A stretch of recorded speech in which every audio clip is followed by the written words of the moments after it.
It's a great honor for me to welcome President Vladimir Putin to the White House and to welcome his wife as well. This is a new day in the long history of Russian-American relations, a day of progress and a day of hope. The United States and Russia are in the midst of a transformation of a relationship that will yield peace and progress. We're transforming our relationship from one of hostility and suspicion to one based on cooperation and trust that will enhance opportunities for peace and progress for our citizens and for people all around the world. The challenge of terrorism makes our close cooperation on all issues even more urgent. Russia and America share the same threat and the same resolve. We will fight and defeat terrorist networks wherever they exist. Our highest priority is to keep terrorists from acquiring weapons of mass destruction. Today we agreed that Russian and American experts will work together to share information and expertise to counter the threat from bioterrorism. We agree that it is urgent that we improve the physical protection and accounting of nuclear materials and prevent illicit nuclear trafficking. And we will strengthen our efforts to cut off every possible source of biological, chemical, and nuclear weapons, materials, and expertise. Today, we also agreed to work more closely to combat organized crime and drug trafficking, a leading source of terrorist financing. Both nations are committed to the reconstruction of Afghanistan once hostilities there have ceased and the Taliban are no longer in control. We support the UN's efforts to fashion a post-Taliban government that is broadly based and multi-ethnic. The new government must export neither terror nor drugs, and it must respect fundamental human rights. And Russia and the United States, as Russia and the United States work more closely to meet new 21st century threats, we're also working hard to put the threats of the 20th century behind us once and for all. And we can report great progress. The current levels of our nuclear forces do not reflect today's strategic realities. I have informed President Putin that the United States will reduce our operationally deployed strategic nuclear warheads to a level between 1,700 and 2,200 over the next decade, a level fully consistent with American security. Russia and the United States have also had vast discussions about our defensive capabilities, the ability to defend ourselves as we head into the 21st century. We have different points of view about the ABM Treaty, and we will continue dialogue and discussions about the ABM Treaty so that we may be able to develop a new strategic framework that enables both of us to meet the true threats of the 21st century as partners and friends, not as adversaries. The spirit of partnership that now runs through our relationship is allowing the United States and Russia to form common approaches to important regional issues. In the Middle East, we agree that all parties must take practical actions to ease tensions so that peace talks can resume. We urge the parties to move without delay to implement the Tenet Work Plan and the Mitchell Report recommendations. In Europe, we share a vision of a European Atlantic community whole, free, and at peace, one that includes all of Europe's democracies and where the independence and sovereignty of all nations are respected. Russia should be a part of this Europe. We will work together with NATO and NATO members to build new avenues of cooperation and consultation between Russia and NATO. NATO members and Russia are increasingly allied against terrorism, regional instability, and other threats of our age, and NATO must reflect this alliance. We are encouraged by President Putin's commitment to a political dialogue in Chechnya. Russia has also made important strides on immigration and the protection of religious and ethnic minorities, including Russia's Jewish community. On these issues, Russia is a fundamentally different place than it was during the Soviet era. President Putin told me that these gains for freedom will be protected and expanded. Our foreign ministers have sealed this understanding in exchange of letters. Because of this progress, my administration will work with Congress to end the application of Jackson-Vanik Amendment to Russia. Russia has set out to strengthen free market institutions and the rule of law. On this basis, our economic relationship is developing quickly, and we will look for further ways to expand it. A strong independent media is a vital part of a new Russia. We've agreed to launch a dialogue on media entrepreneurship so that American and Russian media representatives can meet and make practical recommendations to both our governments in order to advance our goal of free media and free exchange of ideas. Russia and the United States will continue to face complex and difficult issues. Yet we made great progress in a very short period of time. Today, because we are working together, both our countries and the world are more secure and safe. I want to thank President Putin for the spirit of our meetings. Together we're making history as we make progress. Laura and I are looking forward to welcoming the Putins to our ranch in Crawford, Texas. I can't wait to show you my state and where I live. In the meantime, I hope you have a fine stay here in Washington, D.C. And it's my honor to welcome you to the White House, sir, and welcome you to the podium.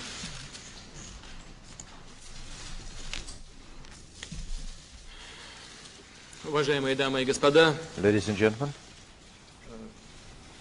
не знаю, будет ли у меня еще I don't know whether I would have an opportunity to address such a representative audience of the press and media.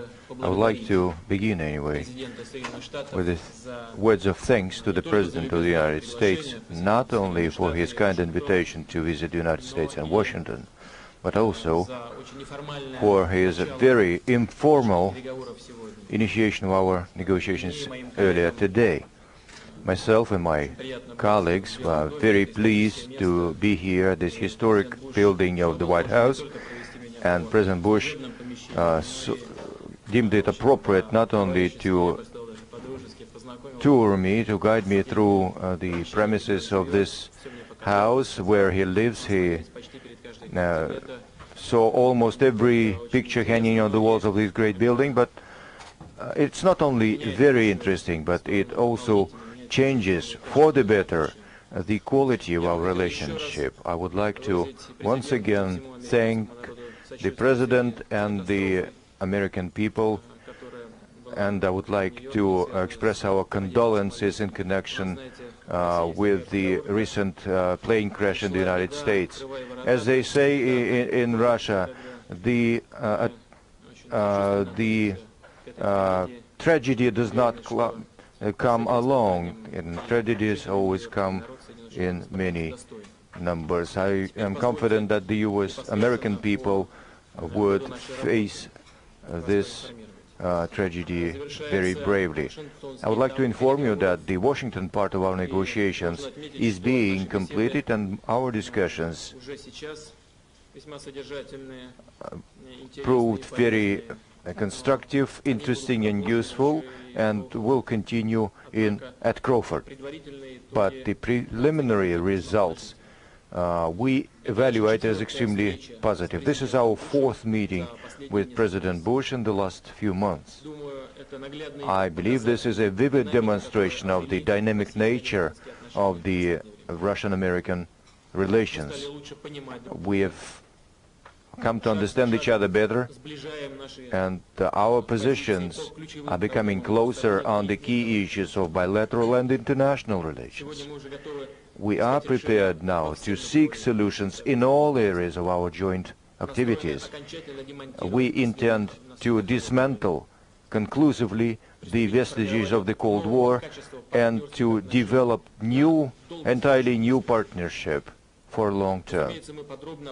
Of course, we discussed in detail the subject matter of fight against terrorism. The tragic developments of September the 11th demonstrated vividly the need for a joint effort to counter this global threat. We consider this threat as a global threat indeed, and the terrorists and those who help them should know that the justice is inescapable, and it will reach them wherever they try to hide. Also, post-crisis political settlement in Afghanistan was discussed. The most important thing for today is to return peace and the life in honor to Afghanistan, so that no threat originate from Afghanistan to the international stability. Of course, we do not intend to force upon the Afghani people the solutions. It is for them to resolve those issues with the active participation of the United Nations. We discussed in detail our dialogue related to strategic offensive and defensive weapons. Here we managed to achieve certain progress. First of all, it has to do with the prospects of reaching a reliable and verifiable agreement on further reductions of the US and the Russian weapons. Here, I must say, we appreciate very much the decision by the President to reduce strategic offensive weapons to the limits indicated by him, and we, for our part, will try to respond in kind. On the issues of missile defense, the position of Russia remains unchanged, and we agreed to continue dialogue and consultations on this. I believe that it's too early now to draw the line under the discussions of these issues, and we will have an opportunity to continue the work on this, one of the very difficult issues at the Crawford Ranch.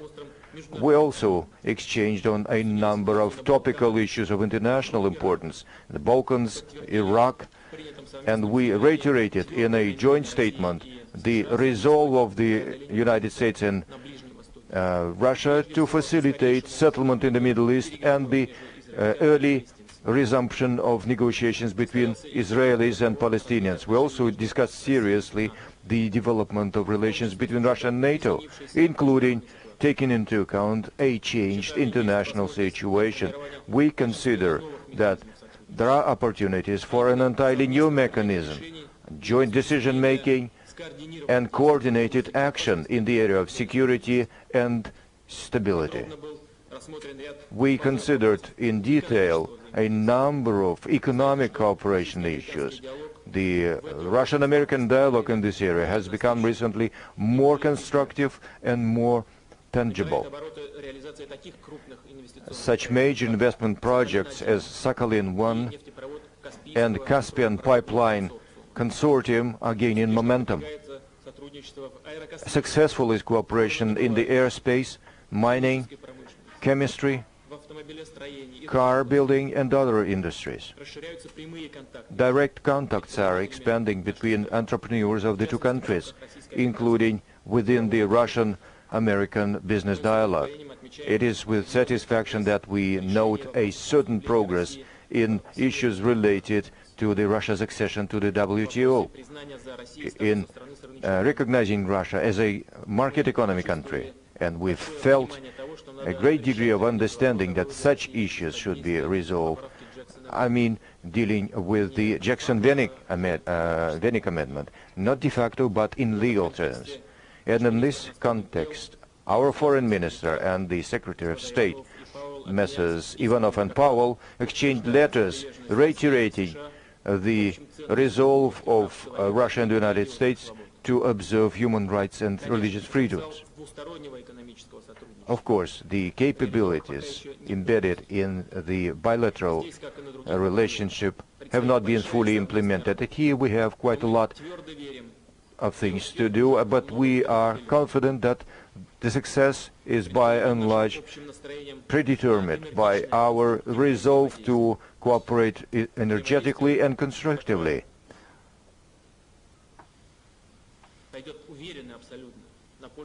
that, and I'm confident, would benefit both countries, and which is reflected also in our visit to this country today. Thank you.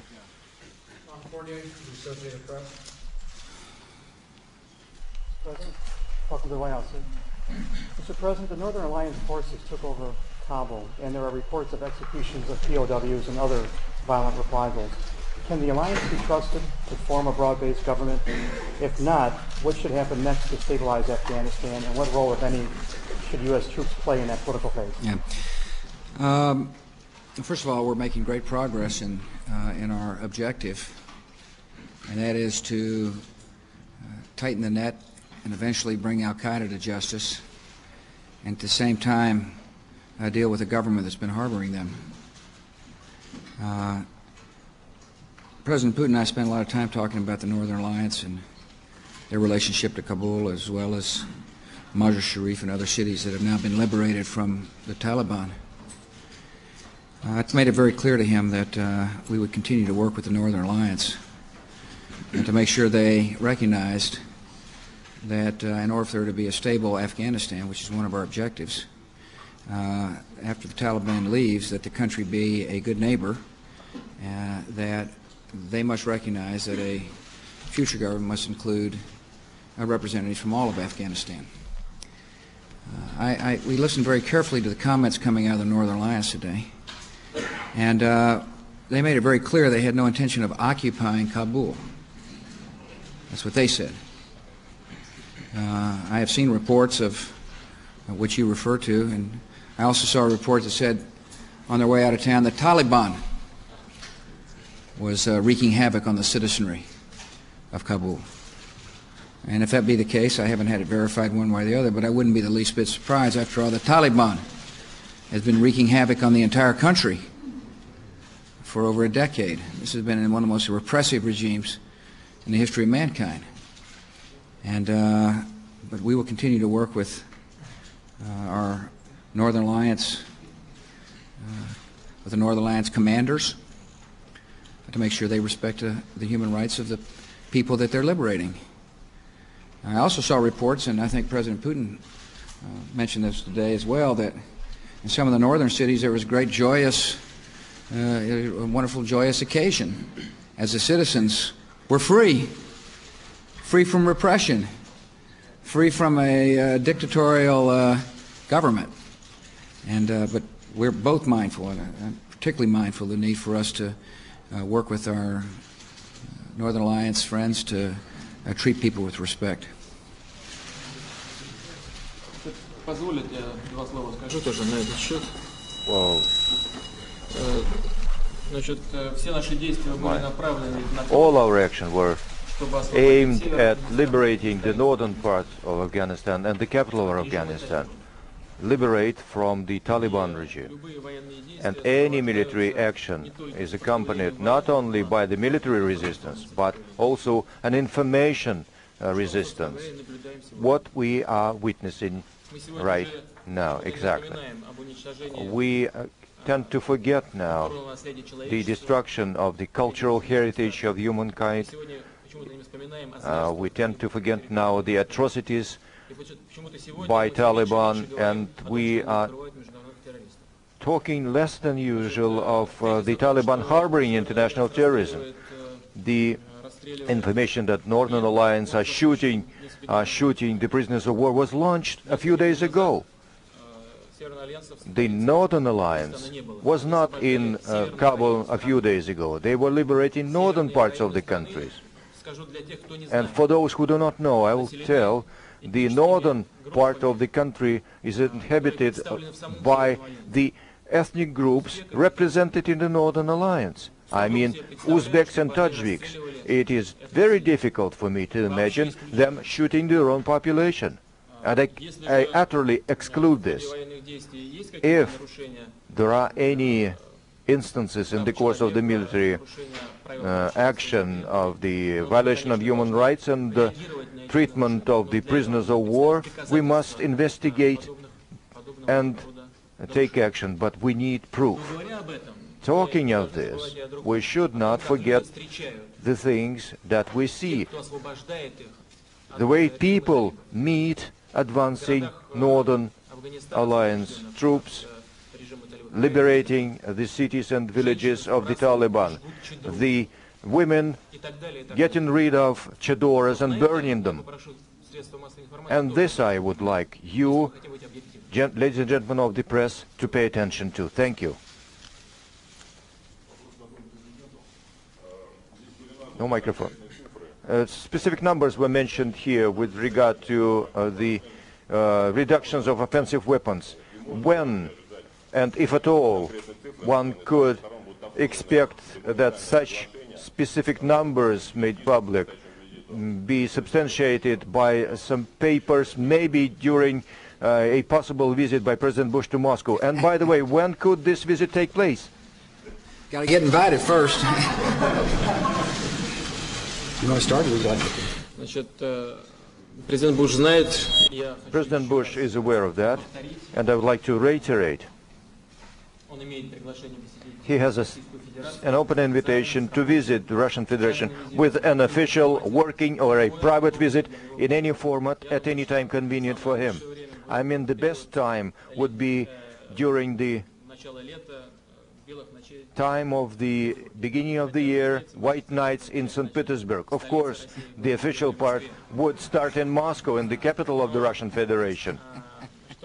But as for the business part, I think that before that time, our advisors will continue working, and we, for our part, for the Russian part, are prepared to present all our agreements in a treaty form. Yeah. I think, including the issues of verification and control. Yeah. I think it's interesting to note that a new relationship based upon trust and cooperation is one that doesn't need endless hours of arms control discussions. I can remember watching the news years ago and seeing that people would sit at tables for hours and hours and hours trying to reach reduced levels of nuclear armament. My attitude is, here's what we can live with. And so I've announced a level that we'll stick by. And to me, that's how you approach a relationship that has changed and different. And we'd be glad to. I looked the man in the eye and shook his hand. And but if we need to write it down on a piece of paper, I'll be glad to do that. But that's what our government's going to do over the next 10 years. And we don't need an arms control agreement or an arms control, let me say this, we don't need arms control negotiations to reduce our weaponry in a significant way. And today you've now heard for the first time the level that I think is commensurate with the spirit of reducing our own weaponry and at the same time keeping the peace. Steve Holland, Reuters. You mentioned vast discussions on the ABM treaty. What progress are you making, and are you convinced you won't have to withdraw from the treaty now? Well, I'm convinced that the treaty is outdated and we need to move beyond it, and we're having discussions along those lines. We had good discussions today. We had good discussions in Shanghai. We had good discussions in Slovenia, and we'll have good discussions in Crawford. This is obviously a subject that's got a lot of ramifications to it. I clearly heard what the President has had to say in his view of the ABM treaty. He's heard what I've had to say, and we'll continue working it. But my position is that it's a piece of paper that's codified a relationship that no longer exists. It codified a hateful relationship. And now we have got a friendly relationship. And I think we need to have a new strategic a framework that reflects the new relationship based upon trust and cooperation. But we'll continue to work it.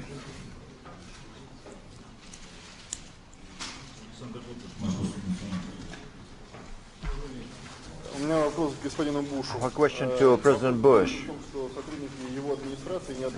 His advisors expressed the concern over the situation with the freedom of speech in Russia, but after September 11th, it would seem to me that the situation is changing somewhat in the United States too.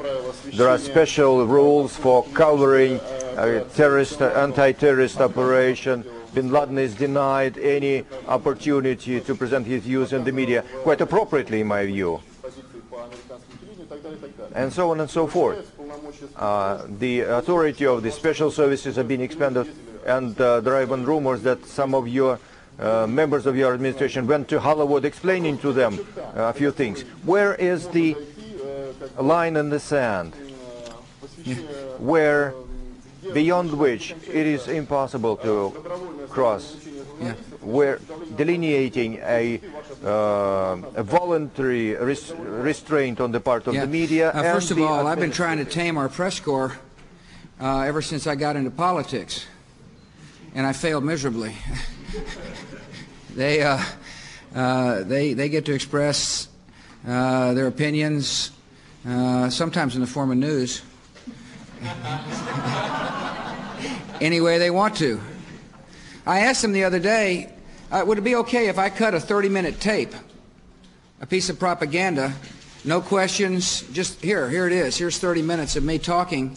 Please run it not only across your airways, but run it internationally if you don't mind. I've got something to say about the conflict and our fight against evil. They said no, they're not going to do that. If I'm going to have to get on the news, they've got to ask me questions. And so we extended the same courtesy to Osama bin Laden. He doesn't get to just cut a 30-minute tape where he may be calling his soldiers to action, where he's definitely condemning all Jews, Christians, threatening individuals, to be able to put a 30-minute propaganda tape on the free airways.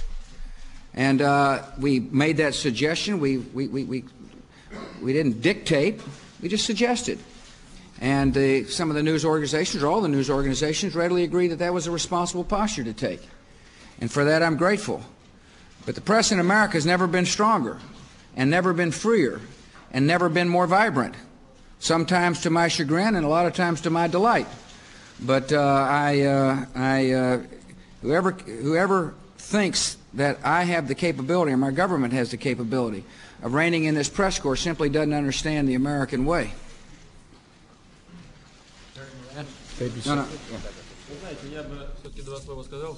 I would also offer a couple of words. Today, giving a rostrum to international terrorism would be equal to giving an opportunity to leading newspapers of the Second World War times to an opportunity to print Dr. Goebbels' articles. This question could be turned in the following way. What is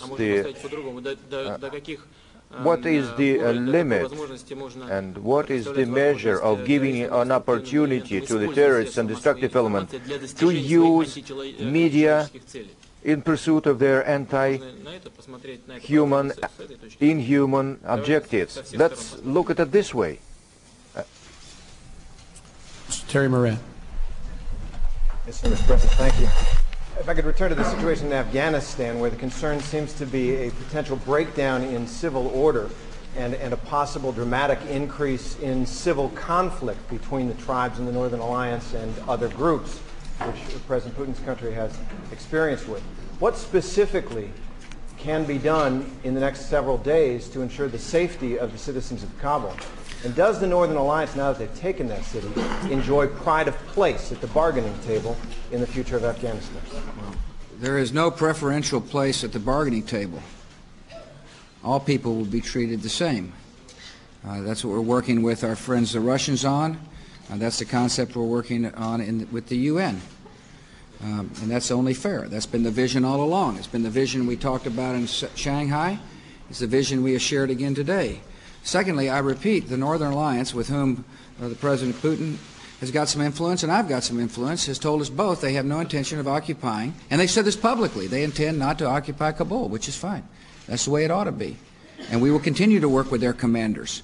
We've got troops there with their commanders, and we will continue to urge restraint. Again, I think before we jump to conclusions, we want to make sure we understand what the facts are, because the evacuating army has been one that has held this country, has terrorized this country for a long period of time. And but regardless of that, any army, advancing or retreating, needs to treat people with respect, and we will continue to work that they do so. Вы знаете, ведь дело в том, что Северный альянс Well, the thing is that Northern Alliance did not take Kabul by storm. The Northern Alliance is has been looming over Kabul for a long time.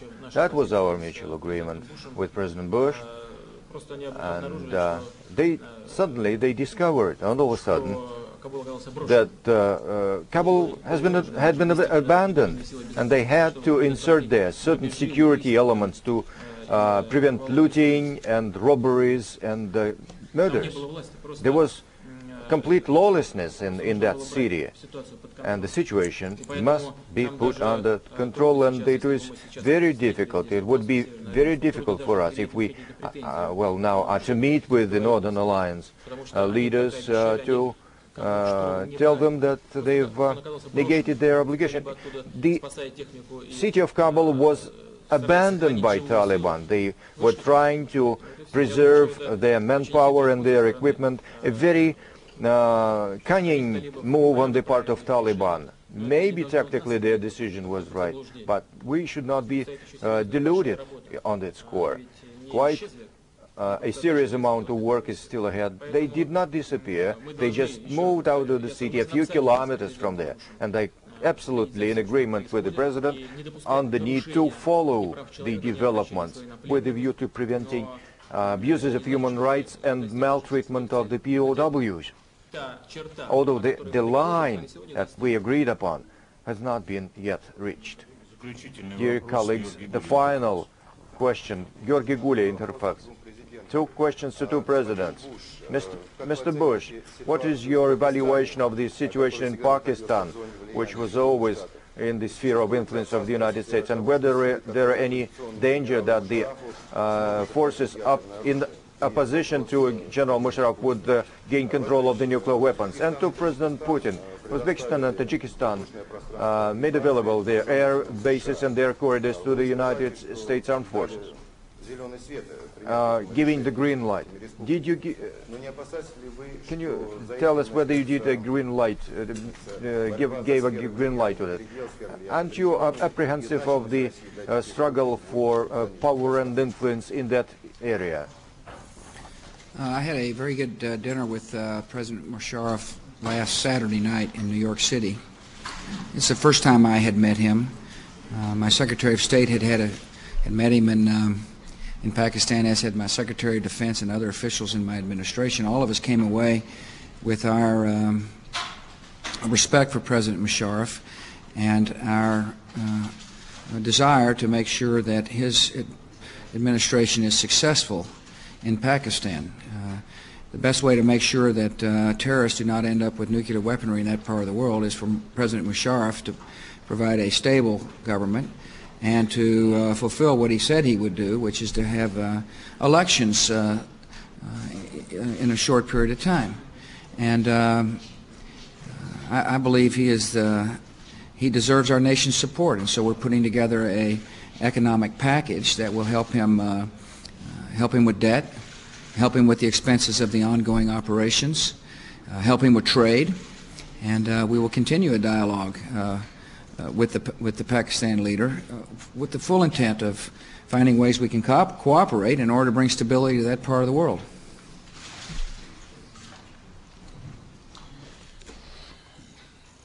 With regard to the possible redrawing of the spheres of influence and the enhanced American influence in the Central Asia, I would like to say the following. I am more concerned with the presence of the terrorist training camps in the northern Afghanistan, who send guerrillas to the Caucasus, have been sending in the recent years. After Ahmad Shah Massoud was killed, I had a very sad feeling, and that was prior to September 11. And I told President Bush at the time that perhaps some serious developments are in the making. And this is this concerns me very much. If we look at the relationship between the Russian Federation and the United States from the old standpoint, distrust and the enmity, it's one thing. If we are looking through the prism of partnership and alliance, we have nothing to be afraid of. This is one thing. Secondly, one shouldn't forget that both Uzbekistan and Tajikistan are independent states and decide their foreign policies independently. Who cooperate with and at which level. But I'm focusing my attention at the following circumstance, and I related it to President Bush quite frankly. We've just mentioned President Musharraf. We all should support President Musharraf. This would be the right thing to do. And we agree with this, and we accept this. It is also true that American flags are being burned in the streets of the Pakistani cities. One should not leave that unnoticed. In Tajikistan and in Uzbekistan, the Muslim countries too, American flags are not being burned. Moreover, those countries cooperate for the first time so openly and so consistently with the United States and with the International Alliance Against Iran. Being Muslim countries with their own problems, none of them are squeaking or crying foul, but they are trying to address their own problems and their own. And in these conditions, the continued application of Jackson-Vanik Amendment to Tajikistan, Uzbekistan, and so on and so forth, one wouldn't call it justified and just. We need to and want to build a new relationship in the new 21st century. Thank you very much.